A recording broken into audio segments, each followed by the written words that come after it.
Hello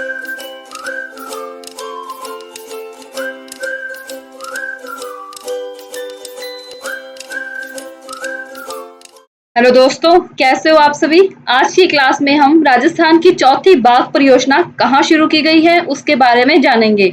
Rajasthan में इससे पहले जो 3 बाघ परियोजनाएं शुरू की हुई थी वो किन जगहों पर की हुई थी उनके बारे में भी पढ़ेंगे।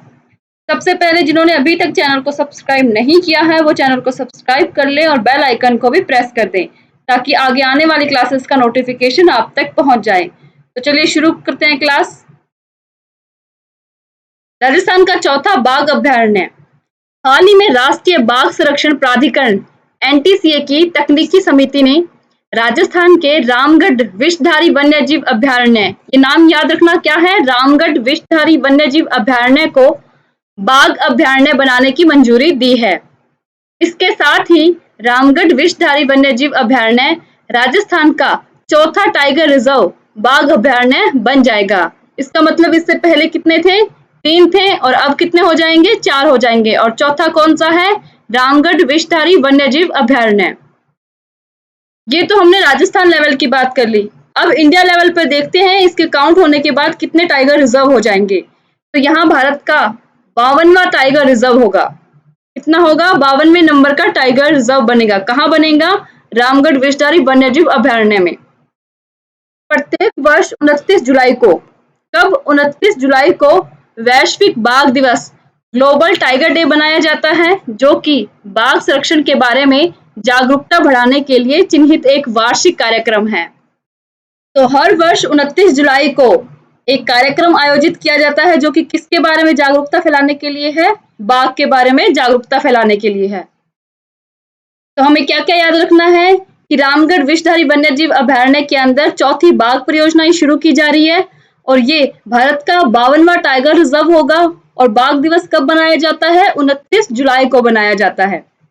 अब उनको भी देख लेते हैं जो राजस्थान के अन्य 3 टाइगर रिजर्व है। पहला कौन सा है, सवाई माधोपुर स्थित कौन सा, रणथंभौर टाइगर रिजर्व। ये वही टाइगर रिजर्व है जिसके अंदर सबसे पहले बाघ परियोजनाएं शुरू की गई थी। तो वो कौन सा है, रणथंभौर टाइगर रिजर्व। दूसरे नंबर पर है अलवर में स्थित है कौन सा, सरिस्का टाइगर रिजर्व।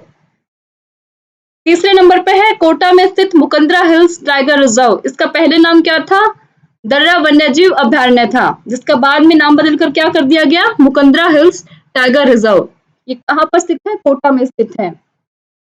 ये याद रखना कि जो वन्यजीव अभ्यारण्य थे उन्हीं के अंदर परियोजनाएं शुरू की गई थी, इसलिए इनको टाइगर रिजर्व क्षेत्र भी बोल देते हैं। जैसे सरिस्का हुआ, मुकंदरा हिल्स हुआ, ये क्या है, वन्यजीव अभ्यारण्य है, परंतु वर्तमान में इनमें क्या आयोजित की जा रही है, बाघ परियोजनाएं भी शुरू की हुई हैं। इसी तरह जो रामगढ़ विषधारी वन्यजीव अभ्यारण्य था उसके अंदर चौथी बाघ परियोजना शुरू की जा रही है। वर्तमान में इन तीनों मिलाकर बाघों की संख्या कितनी है, 90 से अधिक है इन 3 के अंदर। अब देखने वाली बात यह है कि राजस्थान के अंदर 4 बाघ परियोजनाएं शुरू की जा चुकी हैं, तो इसका मतलब बाघों का संरक्षण करना जरूरी है। तो अब देखते हैं इंडिया लेवल पर बाघों की संख्या कितनी है। देश में बाघों की संख्या बढ़कर कितनी हो गई है, 2967, 2967 हो गई है। ये कब की बात करें हैं, 2020 की। राजस्थान में भी बाघों की संख्या बढ़ने लगी है। इसी का परिणाम है कि 100 से ज्यादा बाघों वाला यह देश का 9वां राज्य बन गया है। देश में सबसे ज्यादा बाघ कहाँ है, 526 है। कहाँ पर है, मध्य प्रदेश में है। उसके बाद 424 कर्नाटक में है। उसके बाद 442 किसमें है, उत्तराखंड में है। और उसके बाद यूपी में कितने हैं, 173। तो देख लीजिए बाघों की कितनी संख्या कम है कि पूरे इंडिया लेवल पर ही कितनी है, 2967। जहां पर सबसे ज्यादा कहाँ है, एमपी में है। और बाघों की संख्या में राजस्थान कौन से नंबर पे आता है, 9वें नंबर पे आता है। अब चारों टाइगर रिजर्व क्षेत्रों के नाम याद रखना। पहला कौन सा है, रणथंभौर टाइगर रिजर्व, कहां पर स्थित है, सवाई माधोपुर में। दूसरे पे है सरिस्का टाइगर रिजर्व, कहां स्थित है, अलवर में। तीसरा है मुकुंदरा हिल्स टाइगर रिजर्व, कहां स्थित है, कोटा में। और चौथा अभी जो हमने पढ़ा रामगढ़ विषधारी वन्यजीव अभ्यारण्य, वो कहां पर स्थित है, बूंदी के पास स्थित है। अब आगे चलते हैं। रामगढ़ विषधारी वन्यजीव अभ्यारण्य कहां पर स्थित है, यह अभ्यारण्य राजस्थान के बूंदी जिले में रामगढ़ गांव के निकट बूंदी शहर से 15 किलोमीटर की दूरी पर बूंदी नैनवा रोड पर स्थित है।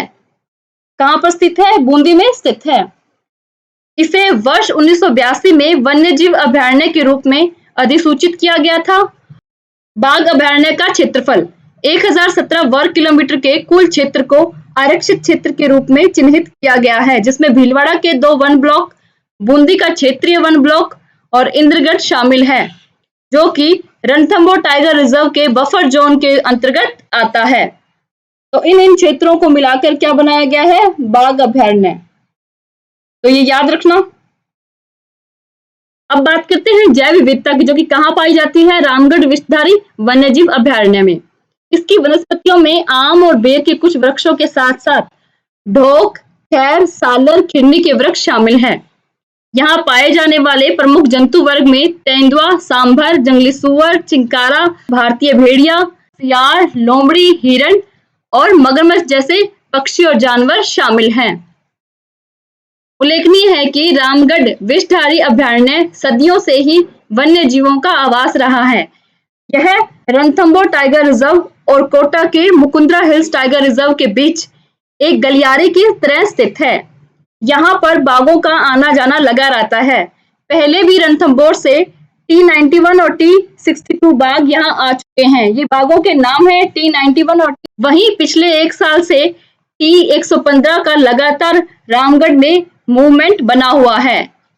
इससे अंदाजा यह लगाया गया है कि ये क्षेत्र बाघों के लिए अनुकूल साबित होगा, क्योंकि बाघों का पहले भी यहाँ आना जाना लगा हुआ है। और ये किन किन के बीच में स्थित है? रणथंभौर टाइगर रिजर्व और कोटा के मुकुंदरा हिल्स टाइगर रिजर्व के बीच एक गलियारा है। इसी में ये रामगढ़ विषधारी वन्यजीव अभयारण्य स्थित है। तो इसीलिए इस क्षेत्र में क्या की शुरू की जा रही है? चौथी बाघ परियोजना शुरू की जा रही है। तो ये आप अच्छे से याद रखना कि चौथी बाघ परियोजना कहाँ शुरू की जा रही है। इससे पहले राजस्थान में कितनी बाघ परियोजनाएं थी और वो भी कहाँ शुरू की गई थी, और उनमें बाघों की संख्या कितनी है, और वर्तमान में बाघों की संख्या में राजस्थान कौन से नंबर पे आता है, और भारत में कुल बाघों की संख्या कितनी है। तो आज की क्लास यहाँ पूरी होती है। इस क्लास के माध्यम से हमने जाना कि राजस्थान में कितनी बाघ परियोजनाएं हैं और कहाँ पर स्थित है और बाघों की संख्या कितनी है। क्लास पसंद आई तो प्लीज इसे लाइक करें, अपने दोस्तों में शेयर करें और चैनल को सब्सक्राइब करें। Thank you.